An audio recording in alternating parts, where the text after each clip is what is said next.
Hey everybody, welcome back to the channel, Thoughtful Talk. I'm your host, Harley. In the heart of Minnesota, a storm is brewing. A crisis that intertwines welfare fraud, immigration debates, and a lot more. Community challenges, stuff like that. Today we're diving deep into the alarming trends affecting Minnesota's Somali community, the significant freeze on home and community-based care licenses, and the political controversies surrounding immigration enforcement. First up, let's address the recent decision by the Department of Human Services to freeze new home and community-based care licenses for 2 years. Reported by Alpha News, applications explode 283%. So the internal memo admits the situation has become unmanageable with thousands of applications, explosive growth, and not enough oversight to keep up. Well, who would have thought? I don't know what's wrong with you young people. Minnesota's Department of Human Services is putting a 2-year moratorium on new licenses for home and community-based services. The bureaucracy's version of calling a timeout in a game that's already spiraling out of control. In an internal memo dated December the 3rd and obtained by Alpha News, DHS is slamming the brakes on one of the state's fastest growing sectors, home and community-based services, HCBS. Liz Collin reported on Twitter just in two-year ban on DHS home and community-based services. Average annual number of active licenses rose by 55.3%, and new license applications grew by 283.3%. As of mid-November, there are 2,549 active licenses and 2,314 pending applications, and she links the memo. So they go on to explain what a 245D license is. To open a home and community-based services business in Minnesota, you must have a 245D license. These businesses are meant to provide services such as daily living support, independent living skills training, behavior support, adult foster care, and in-home supervision. Over the past few years, the number of license applications has exploded, with thousands of new companies seeking to enter the HCBS market. The state's network of home and community-based disability care providers. That's crazy. Absolutely crazy. Hold on, I want to change this up. That is absolutely nuts. Many of these new providers are said to be Somali-run, according to state workers familiar with the industry who spoke with Alpha News. So, we're not against Somali people or any kind of people on this channel. I'll say we support freedom in all aspects here in America. But I'll say this. This is what I'll say. If you think that we should open our borders like Biden did during his administration, and just let lawless people come in who don't really want to learn the language, they don't want to assimilate into our communities and be productive members of our society, then we should be definitely looking at that. And as we dive into this, right, and look at this specific topic, in essence, in Minnesota, we're seeing a rise of people, right, in their community who are committing this fraud. The 2-year moratorium will begin January 1st, 2026 and run through December 31st, 2027. Under the freeze, the agency will stop accepting new applications for 245D license, stop adding new service lines to currently licensed providers, and cancel all submitted applications currently in the queue. The memo says the moratorium is needed because the number of 245D providers is exploding far faster than the number of Minnesotans actually receiving HCBS waiver services. Waiver participation grew just 24.7%, while new 245D license applications skyrocketed 283.3%. Who would have thought? Who would have thought, right? That is insane. And it makes sense. So here's the memorandum. I don't know if you guys can see it, but DHS is implementing a temporary 245D licensing moratorium for home and community-based services, right?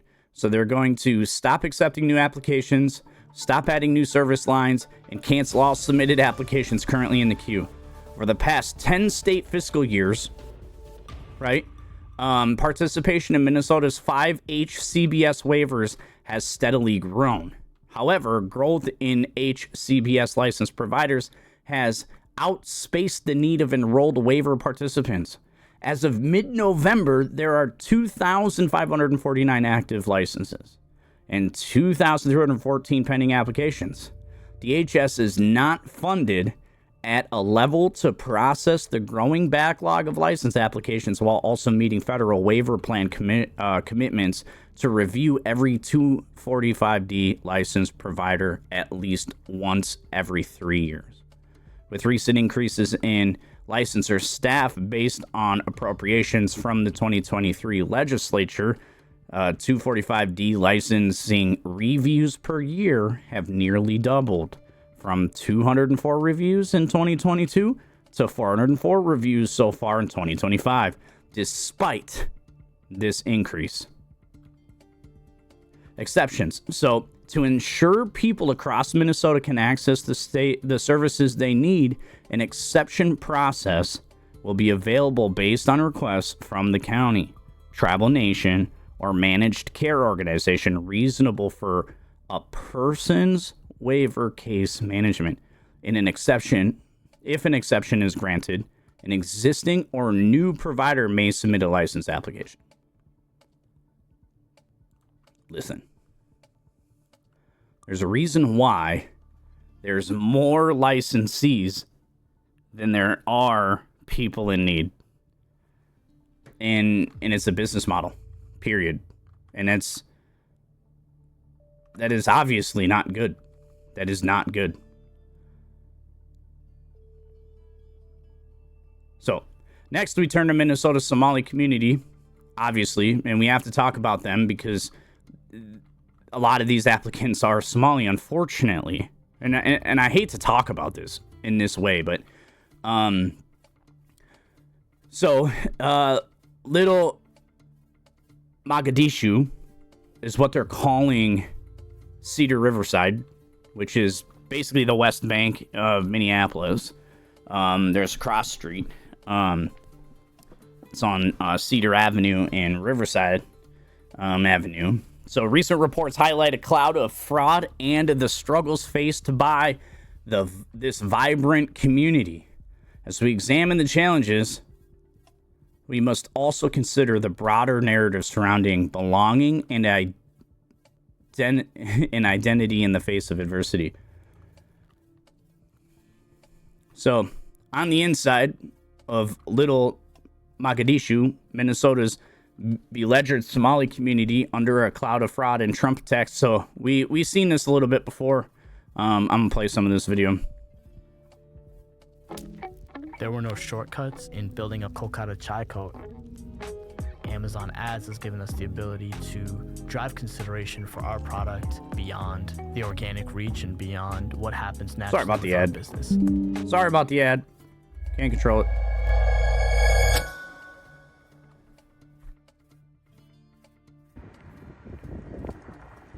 Minneapolis is Somali town. Let's be real. Everybody loves us.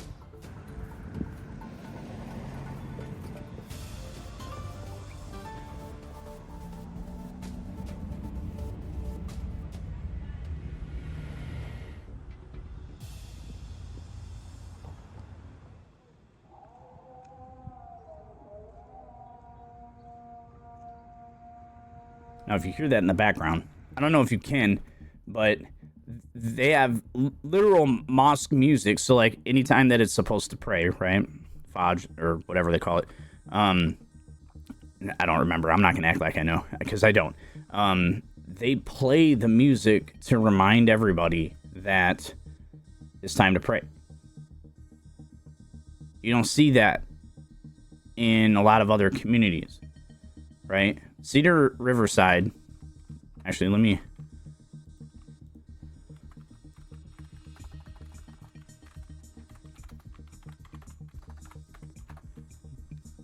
I'm just going to show you.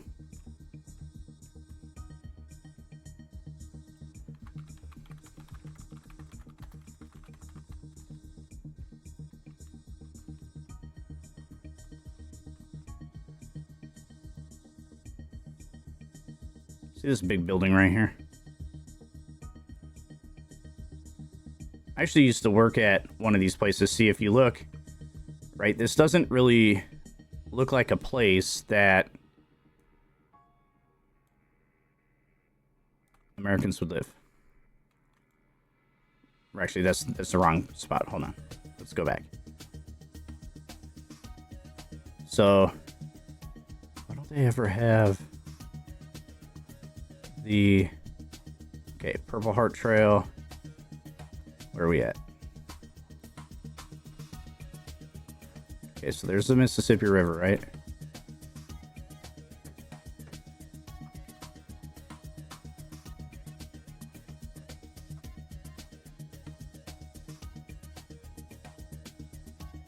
Let's go like this. This is the best way I can find it. This is where I used to work.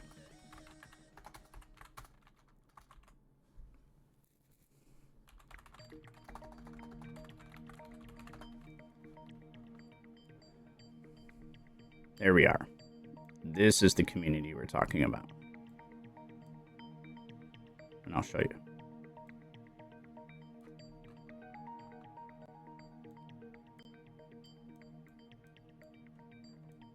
Doesn't really look like a place that Americans would live. Real be real. This whole building, and all these over here. This is a Somali community in the heart of the West Bank in Minneapolis. And we can literally, you know, like Midwest mountaineering, that's standard, right? If we start down here, right, you have the Hub Bike Shop, historic building, but look, it's empty. See, so a lot of these local businesses, and this is the Red Sea Bar, right? An entertainment center, which they're also Somali owned and operated. And I can say that I used to work there. They have a restaurant, the whole thing, right? And if we continue down,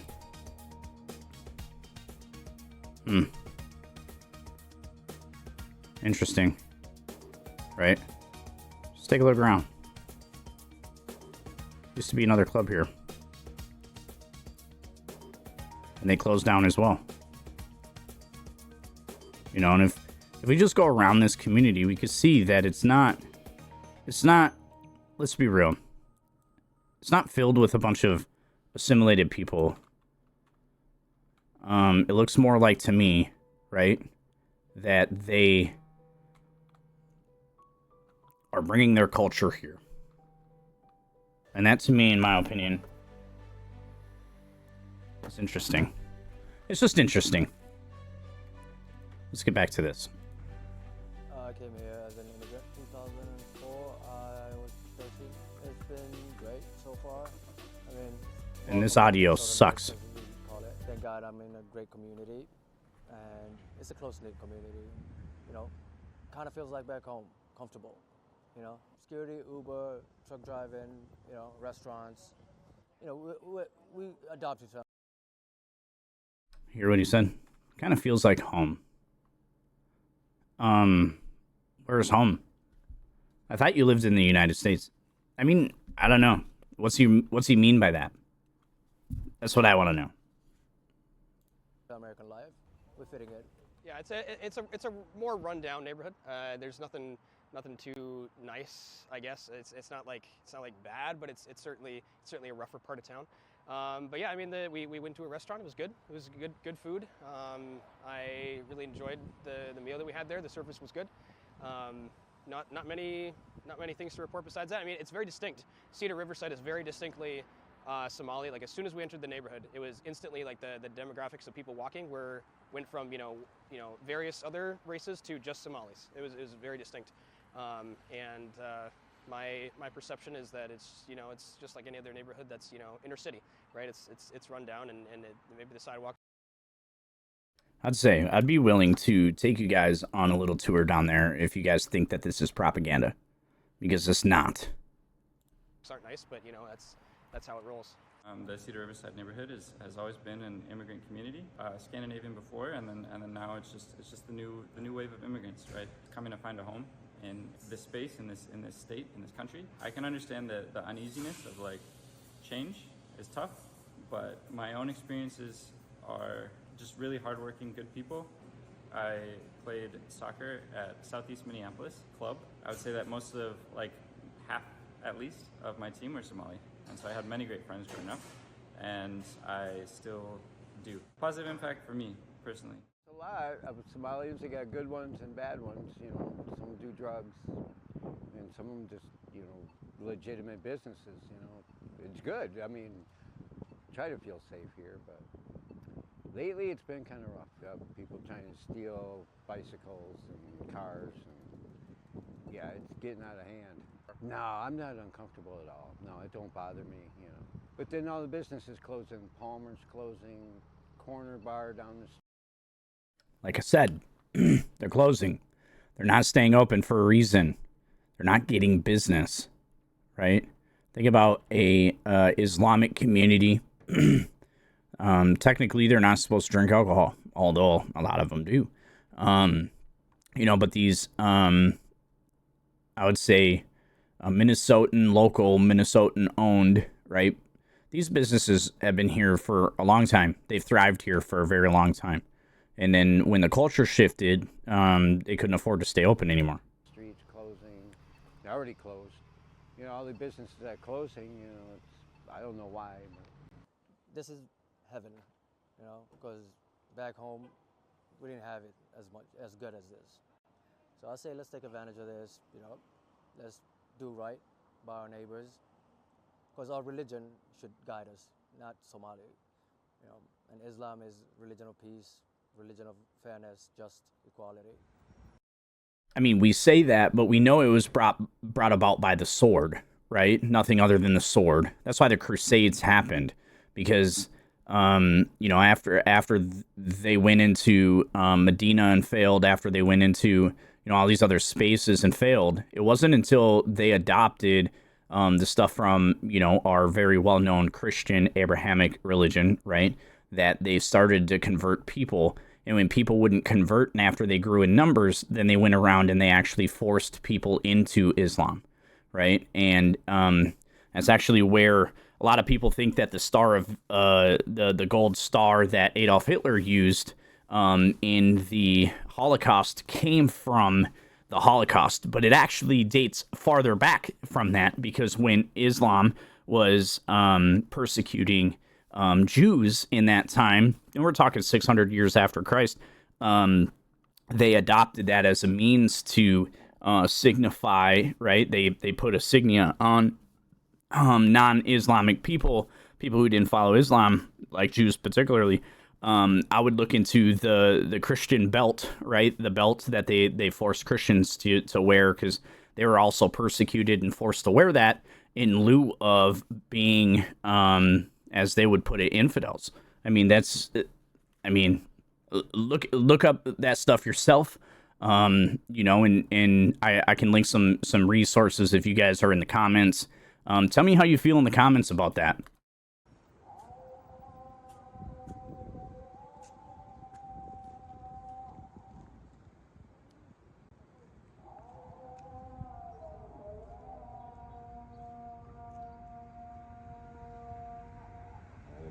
There's a daycare there taking care of kids. There's a space for elderly who are looking for a place to be at.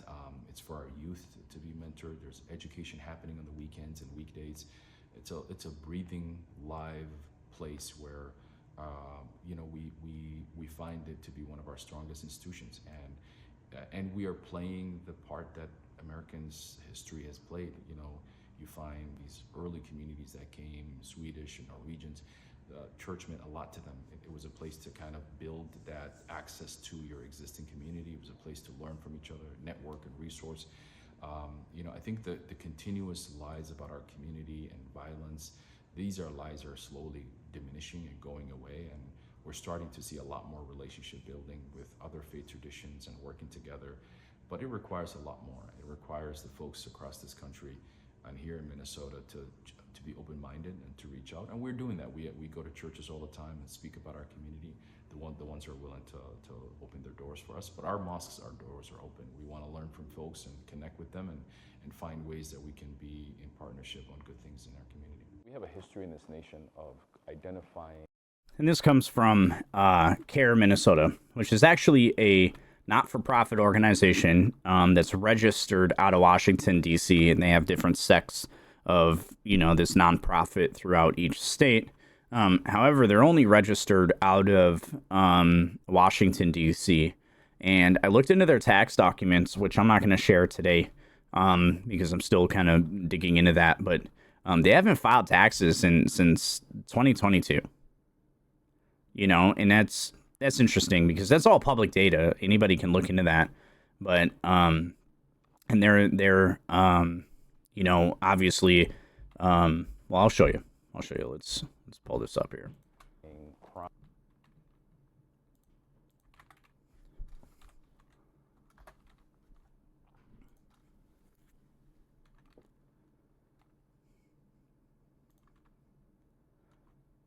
So, CARE's mission is to enhance understanding of Islam, encourage dialogue, protect civil liberties, empower American Muslims, and to build coalitions that promote justice and mutual understanding. CARE's vision is to be a leading advocate for justice and mutual understanding. CARE Minnesota actively engages with the media to ensure that a fair and accurate portrayal of Islam and Muslims is presented to the American public. I would disagree that they're doing that on this. I would totally disagree that they are doing this. With communities, whether it's the Italian mafia or Irish gangs or whatever, we have a history where we try to create a certain label for crime. Crime is an individual act. It's an act of betrayal of our trust. When someone steals money from food at a school, they're not stealing from anybody. They're stealing from their own community. They're stealing from children who need it. And anyone who steals money from their resources is stealing directly from them. And as a community, we're against that.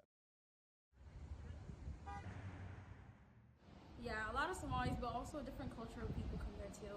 I see a lot of white people, a lot of Mexicans, Spanish, like a lot of different people come here, but mostly Somalis. I'm a hairstyler for a year now. I've been doing hair since I was 9. I actually really, really like it. A lot of people will say like, oh, I'm not going to Carmel to get my hair done. But once they come to Leah's Beauty and they see that work, they change their mind. Okay. I was born in Somalia and I came to America like 1st grade or 2nd grade. I was born in Ethiopia, but I was raised here. I came to America in 2016. Yeah, it was very welcoming. I knew a lot of Somali people. There's a big community, so it feels welcoming.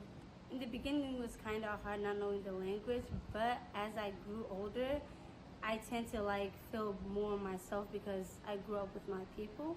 But for the people that didn't know what hijab was at a young age, they used to look at us not weird, but they were confused.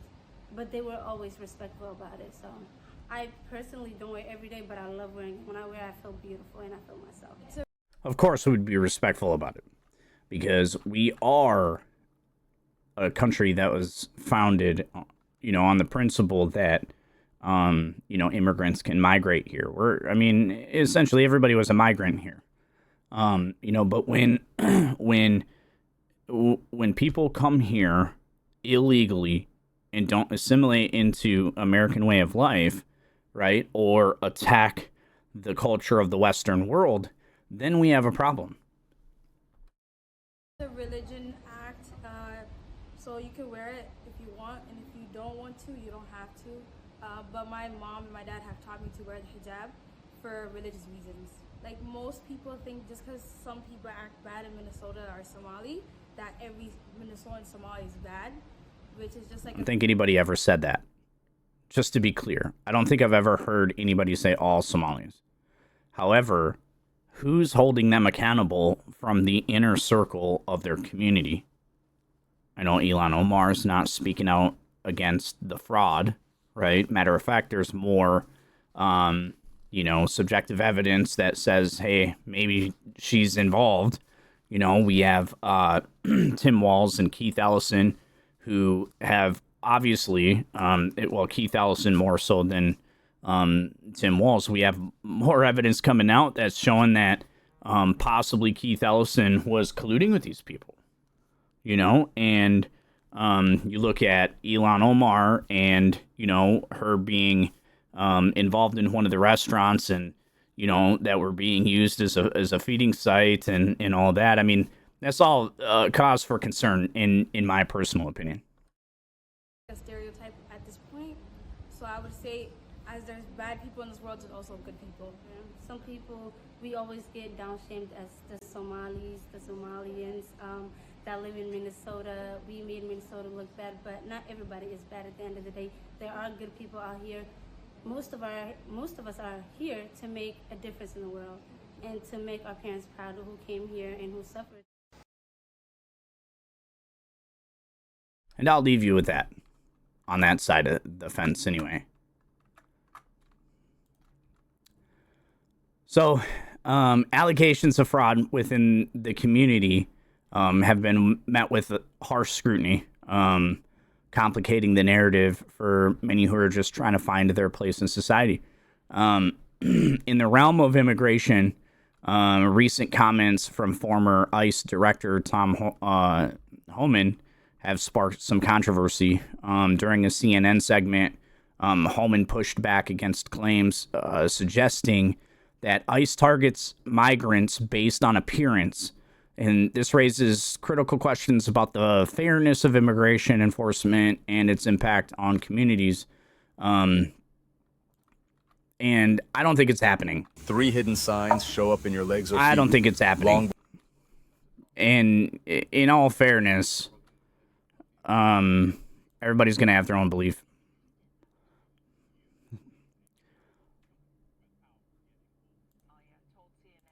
Somali citizens have been stopped on the street, asked to provide documentation, and that he never thought he'd have to tell people to carry their passports around because they look Somali.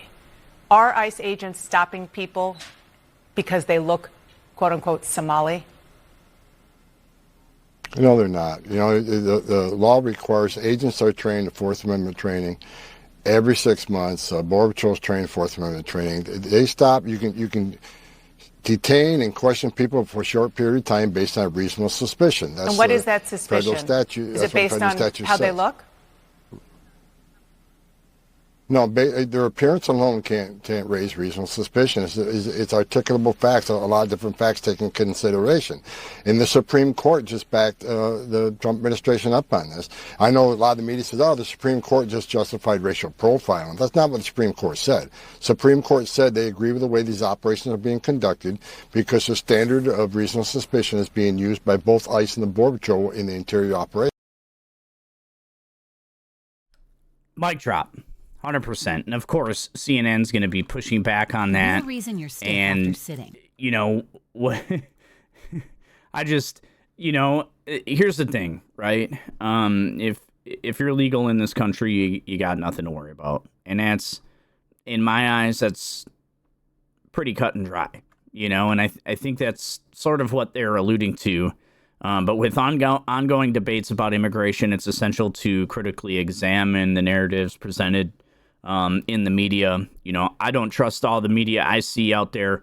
All I know is that I'm being from Minnesota, there is a larger amount of Somalis in our community than, say, I know I see a lot more now than I used to, is what I'm trying to say. But Finally, we cannot ignore the statements made by Ilhan Omar regarding the FBI's involvement in the welfare fraud scandal in Minnesota.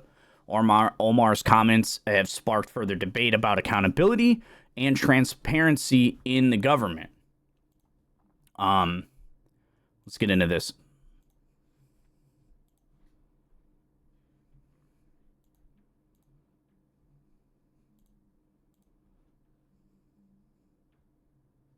What's going on?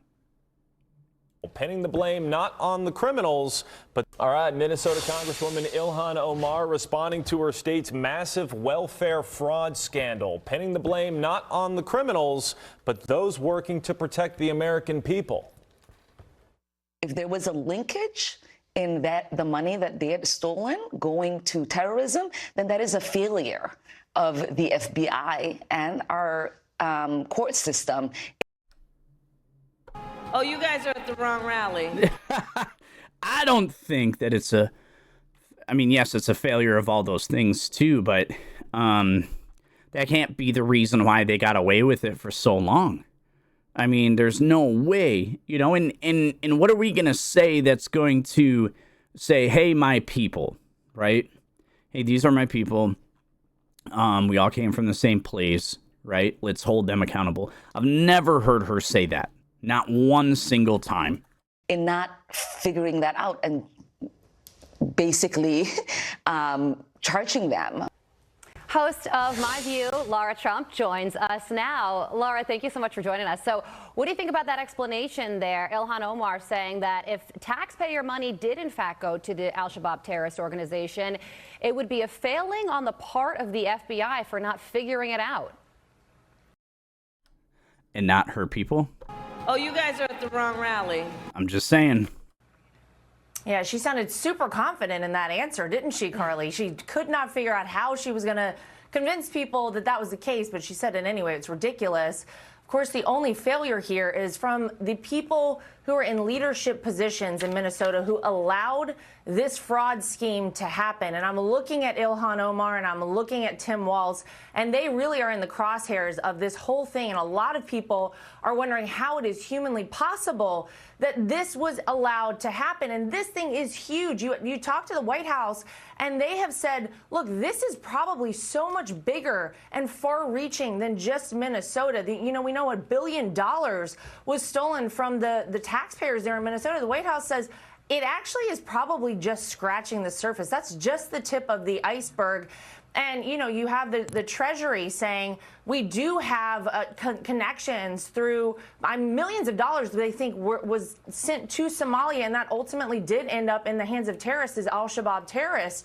And so I think that's, of course, a ridiculous answer, but you're going to hear a lot more of that from Ilhan Omar, from Tim Walz. They're going to do a lot of jazz hands and trying to convince people to look the other way, because they are, again, the ones that everyone is looking at and saying, how is it that you were either so grossly incompetent or maybe willfully incompetent that you allowed this to happen in the state of Minnesota?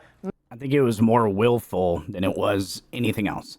I think they willfully colluded this scheme, right, and got kickbacks. I think we'll find that out later. I don't know that for 100% sure, but I'm almost sure that's the case. Minnesota deserves better. The American people deserve better. And you know what? The only way they're going to clear their names is by asking for a full-throated, deep investigation and holding those responsible accountable for this. Yeah, Laura, this is a pretty brazen time to be going on offense against the Trump administration after such a ridiculous fraud. Stephen Miller said that this is one of, if not the biggest frauds in American history, a waste of taxpayer money. And Omar is going back at Stephen Miller. Listen to what she had to say. I mean, when I think about Stephen Miller and his white supremacist rhetoric, it reminds me, yes, it reminds me of the way the Nazis described Jewish people in Germany. Islam did it first. Islam did it first. You can't say that about Germany and not say that about Islam. So a reminder for our viewers, Stephen Miller is Jewish. Laura, your response to those comments? Yeah, Nate, this is the knee-jerk reaction we know of anybody on the left to try to call people, conservatives and people, especially in the Trump administration, Nazis. Of course, as you pointed out, Stephen Miller is Jewish. That is absolutely insane. But this is what you say whenever you have no response. This is what you say to deflect from your failure as a congresswoman from this area in Minnesota.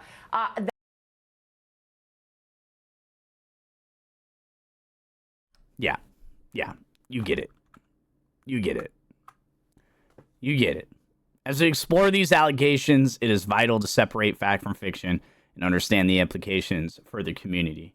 Listen, they want to say, right, that Jewish people are Nazis, which is interesting, to say the least. Like, how could you even say that? Like, that doesn't make sense. You know what I mean? Like, and look at, and I'll challenge you, that gold star that Nazi Germany used to identify these, Jewish people in their communities, right? To, do what they did, right? Started in a place that wasn't there. And just look into that and hopefully, right, everybody that views this channel, that subscribe to the channel, and I'll say it, please like, share, and subscribe. And make sure you hit that bell notification down there so that you get notifications, when we post content, when we go live. But it's interesting to see the left start to, deflect and make baseless claims. I mean, in conclusion, the intersection of welfare fraud, immigration debates, and community struggles paints a complex picture of life in Minnesota today, unfortunately. So if you found this exploration enlightening, please like, share, and subscribe for more in-depth investigations into these pressing issues. Thank you so much, and have a blessed day.